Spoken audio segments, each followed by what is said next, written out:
Ryan Little. What's going on everyone, welcome back to the channel. I hope you're all doing well. Today I have a video to compare the different variants of the Nike Blazers. I hope you enjoy the video.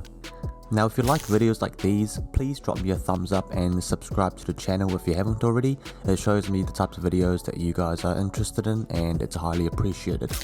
I also link on the screen here my Instagram page if you like exclusive photos, and please give that a follow if that is something that you're keen to be a part of. Now I'll start the video off by comparing the Nike Blazer mid and low in the 77 vintage variants, just because they are very similar shoes. Obviously one is just in the mid cut and the other in the low cut. Apart from the color, these two shoes are essentially the same. The mid cut is slightly higher, and as you can see from the shots on camera, how much higher the mid cut is compared to the low.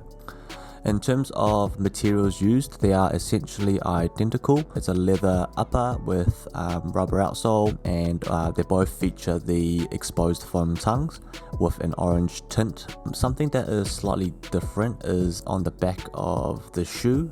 You can see here on the low variant, the Nike writing is a lot narrower, and on the mid version, the Nike writing is in this speckled bold writing.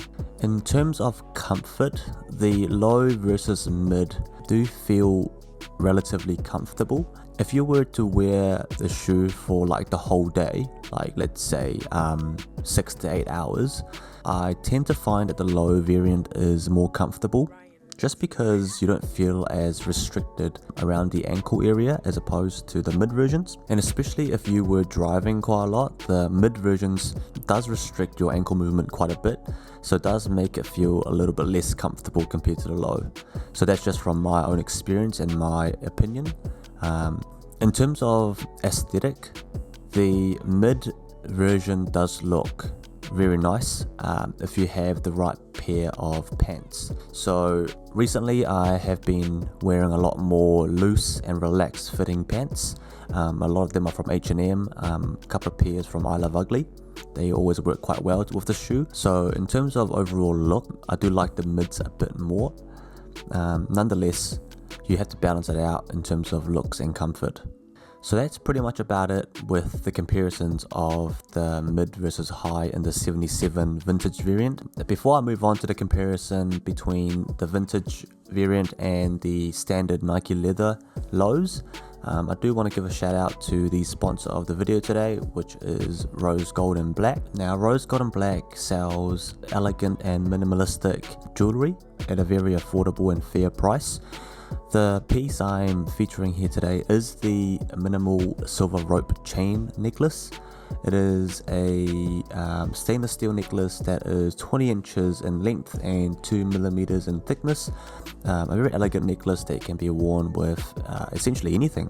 I'll leave links to the website below, so make sure to check them out. Now moving on to the next comparison, it is the Nike Blazer leather lows versus the Nike Blazer 77 vintage. Now there are some confusions between the two different variants, so I'll break them down in detail today. Now the most obvious difference between the two shoes is the tongue. On the vintage version you can see that the tongue has this exposed foam, and on the Blazer low leather it's just a standard tongue. Personally I like the exposed foam more for two reasons. One, because it looks better in my opinion, and the second reason is because it adds a bit more comfort. The next difference is to do with the suede accents around the midsole. On the vintage version you can see that there are these suede patches on the toe box and around the side of the shoe. On the white leather low version it doesn't have the suede accent on the toe at all.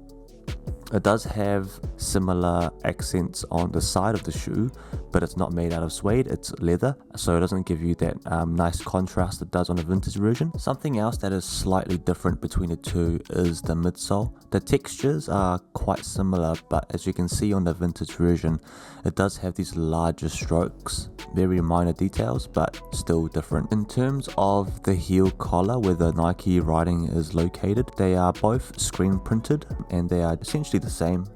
I think one is just in a slightly bigger font. The Nike swoosh between the two shoes are both made out of this leather. Another similarity between the two shoes is the fit.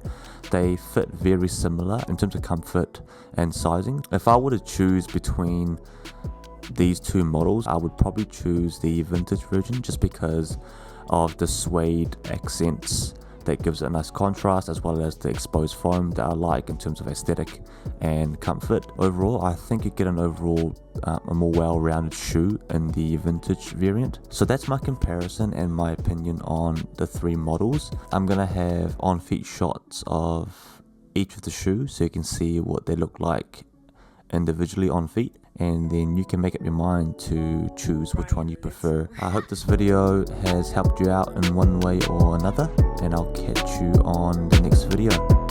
Thanks for watching.